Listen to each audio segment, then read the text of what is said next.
What's up, YouTube? This your boy Bigboyfactsjonny. Tonight I'm gonna do my WWE Raw review on how I see you guys to do. Hit that like button, helps YouTube algorithm. Subscribe to my channel. Follow my social media, my Twitter, my Instagram, and TikTok, and Twitch down below in the description. And let's get started. Now, Monday Night Raw was not a good show at all. That's all I gotta say. The only thing that was good tonight was Chicago crowd was chanting CM Punk and We Want Riot. And also, if you guys want to check out my WWE release Bray Wyatt over a budget cut, check out that video, man. Go watch the video and leave a like and comment. That video did so well. But enough of that. Let's get started on this review, because this show was just embarrassing and garbage at the same time. In-ring segment: Bobby Lashley and MVP. MVP, speaking for Lashley, dismissed Goldberg's challenge to Lashley. He says this is Lashley's custom, and there's a long line of gladiators to have try and fail to take him down.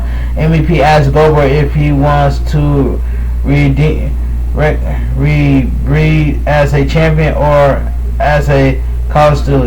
Goldberg comes to the ring and says MVP and Lashley are scared. He states that it doesn't matter how old he is, he'll always be Goldberg and he'll always live by the spirit. Goldberg tells Lashley, "You're next at SummerSlam." Alright, so we get Drew McIntyre versus Veer and Shanky, and this was a quick handicap match. So it says Drew McIntyre defeat Veer and Shanky by disqualification. It says Jinder Mahal attacks him with a chair to end the match. McIntyre fends off a post match, attacking by Brand shining his sword and waving it at the trio. Backstage, Mahal and his goons run away, but not before he called McIntyre a madman and promised him that karma is coming. McIntyre says he like to finish the job, but he likes tormenting Mahal and haunting his dreams.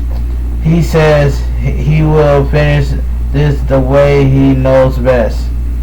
Alright, so we get Rhea Ripley versus Nia Jax. I did not really care about this match. It says anyway, Rhea Ripley defeats Nia Jax.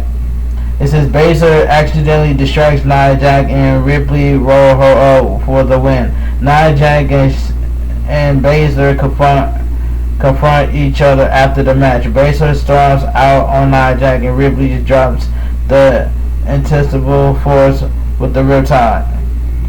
I still don't understand, why is Shayna Baszler and Nia Jax our team? Can you at least break them up just like you did the New Day in the Hurt Business? You know what I'm saying? But anyway, I just had to put that out there. So we get in-ring segment: Charlotte Flair. Flair compares herself to Simone Biles, and she says she's on the edge of a breakdown because she should be the champion right now. She calls Money in the Bank cash in the most cowardly way to win a title. Flair previews her no holds barred match with Nikki Ash, and the champion attacks the queen from behind to gain some momentum ahead of the bout. So Nikki Ash attacks Charlotte Flair with the chair.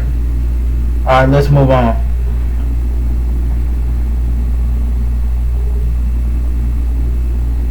So we get Tamina defeats Doudrop. This match I didn't really care. I did not pay attention because I fell asleep during this match. So it says Tamina defeats Doudrop. Some bad advice from Marie caused Doudrop the match. It distracts the former NXT UK star, and Tamina pins her with a Samoa drop. Marie scrolls Doudrop after the match, and Alexa Bliss appears on the video screen, rubs salt in the wound by laughing at Marie and calling her a loser. Alright. Backstage, Matt Riddle meets up with Damien Priest and talks about his scooter and his goldfish. Riddle Riddle says he has the power of Randy Orton cruising through his veins, and he has voice in his head. That was a terrible segment by Matt Riddle, saying that he talks about his scooter and his goldfish. That was just a terrible segment by Matt Riddle. It says in-ring segment: The Miz, John Morrison, and Damien Priest. Can we get Damien Priest away from The Miz and John Morrison? That's all I gotta say. Priest makes fun of The Miz for being injured, and the former WWE champion hints that it's Priest's fault that he got hurt. The author of FM calls Miz and Morrison bullies, and he calls Johnny Drip Drip a sidekick. The Miz warns Priest to watch his words, and Morrison says, the wet, don't forget, bro. Priest says he wanted to challenge Sheamus for the WWE United States Championship, but The Miz and Morrison have pissed him off. Priest throws Morrison out of the ring and sprays The Miz with the drip stick. Alright, it says Damien Priest versus John Morrison. This was a quick match. Priest controls the match by overpowering Morrison early on. Johnny Drip Drip grounds Damien Priest, but the archer of the infamy fires back with a fury of offense. The Miz sprays Damien Priest with the drip stick, and Morrison capitalized by slamming Priest into the ring. Priest counters the Starship Pain, but Morrison hits a standing shooting star press for a 2 count. Priest slams Morrison and pins him. It says the winner of the match, Damien Priest. Sheamus, after the match, Sheamus attacks Damien Priest, but Ricochet makes the save. Damien Priest slams Morrison again and stands tall with Ricochet. So we get Ricochet and Damien Priest versus Sheamus and John Morrison. This tag team match was quick as well too. Ricochet takes flight and hits a springboard moonsault on Sheamus. The Celtic Warrior knocks him to the outside. The Miz sprays the floor with the drip stick, and Morrison sends Ricochet sliding into the steel stairs. Steel stairs. Yeah, I got that right.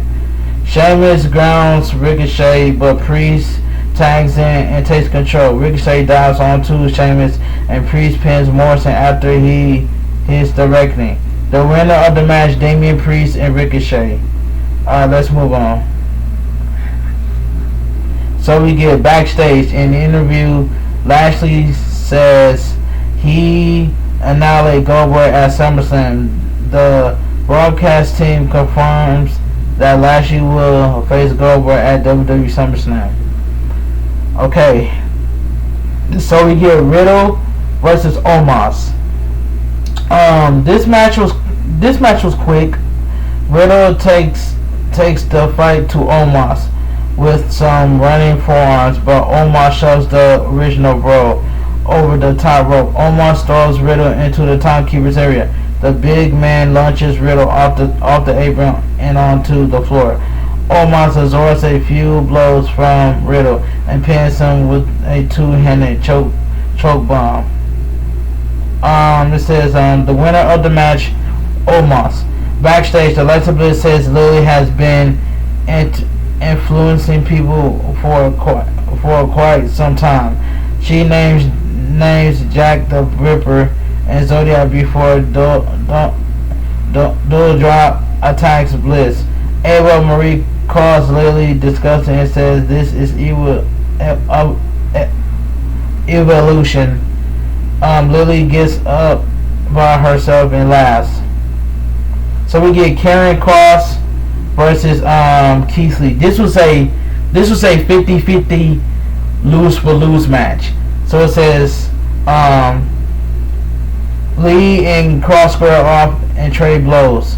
The two shoulder tackles drops Cross, but Lee hits a slingshot across body to gain the upper hand.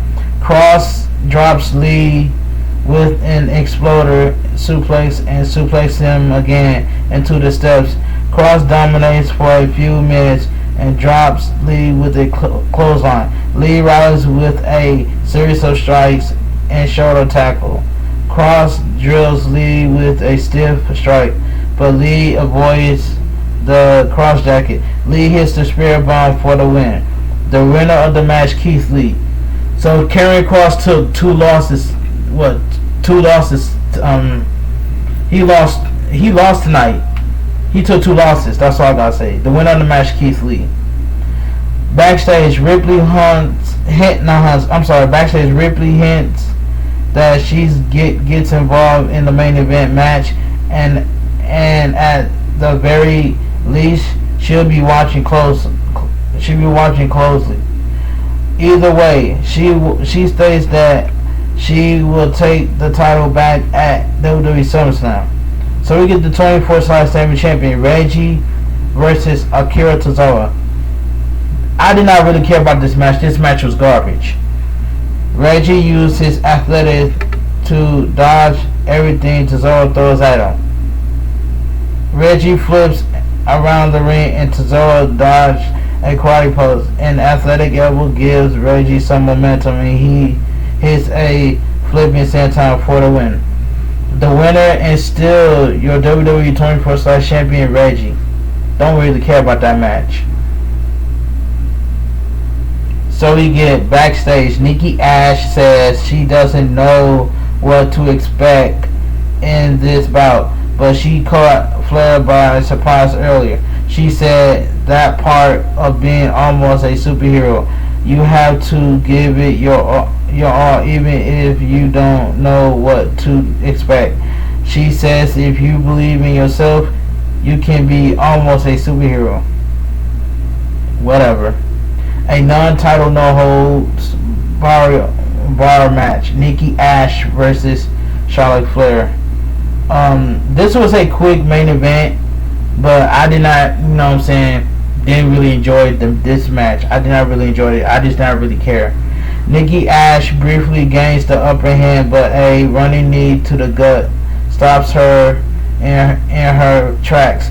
Flair sends her face first into the turnbuckle.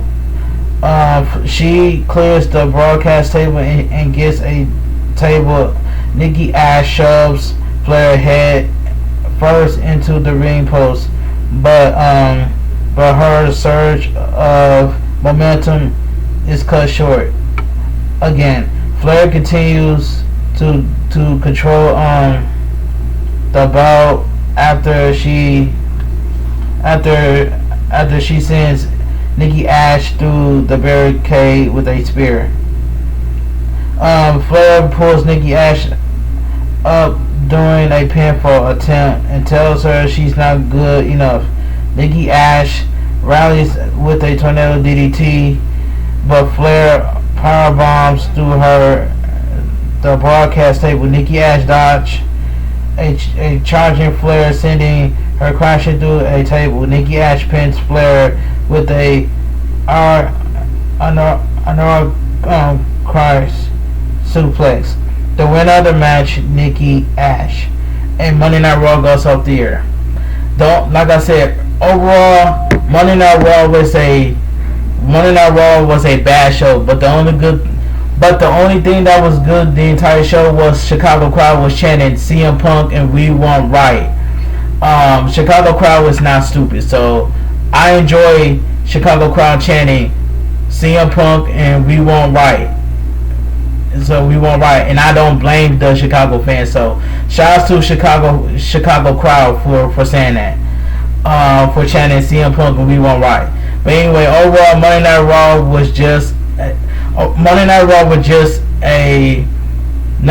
not a good show. But I am hyped for SummerSlam only for SmackDown side not Monday Night Raw, because Monday Night Raw was just embarrassing. That's all I gotta say. But anyway, if you guys enjoy my WWE Raw review and highlights, please drop a like on this video, subscribe to my channel, follow my social media, my Twitter, my Instagram, and TikTok, and Twitch down below in the description. You guys have a great night, and I'll see you guys tomorrow on my WWE NXT review and highlights. Have a great night. Stay safe, stay strong, and always stay positive, man. And I'm out of here.